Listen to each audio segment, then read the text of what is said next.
ደህና ነኝ። ያው ትንሽ ጠፍቼ ነበር አውቃለሁ።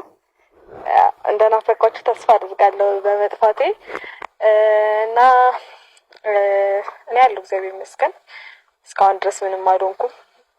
ደህና ነኝ። ደህንነቴንም አሳስባችሁ ስጠይቁኝ የነበራችሁ አመሰግናለሁ። አለው ደህና ነኝ፣ ምንም አልሆንኩም።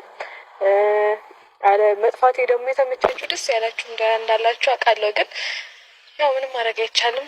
አለው እግዚአብሔር ይመስገን እስካሁን ድረስ እና ዛሬ የመጣሁት በምን መሰላችሁ? ያው ትናንት የተፈጠረውን ነገር አይቼ ነበር ቪዲዮ ላይ።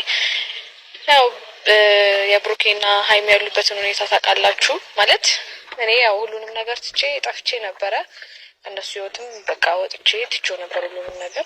ግን ደግሞ እነሱ ያሉበትን ሁኔታ ይቻለው ማለት በዚህ ልክ ከሷ ጋር እሷን ለምኖ እሷን ተለማምጦ ምናምን መቀጠል አለበት ብዬ አላስብም። ብሩኬም ቢሆን እሷም አልፈልግም ብላ ትታለች።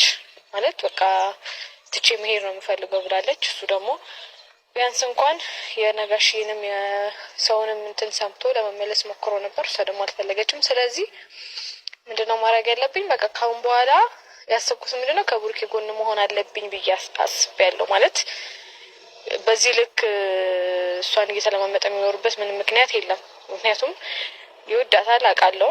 ግን ደግሞ ይመስለኛል በቃ መውደዱ የእሱ ብቻ እየመሰለኝ ነው አሁን ማለት እሷን በዚህ ልክ እሱን የምትወደው ቢሆን ኖሮ ሁሉ ነገር እንትን እስኪል ድረስ አትጠብቅም ነበረ። ማለት ከጎኑ መሆን በነበረበት ሰዓት በዛ ሰዓት መሆን ትችል ነበረ። ምክንያቱም ጊዜ ነው ስትጠብቅ ነበር ይመስለኛል። እሷም ይሄንን ጊዜ እየጠበቀች ነበረ። ስለዚህ እኔ ደግሞ ያው የልጅ አባት እንዲጎዳ አልፈልግም። ማለት በቃ ከዚህ በላይ ምንም ነገር እንዲፈጠር አልፈልግም እሱ ላይ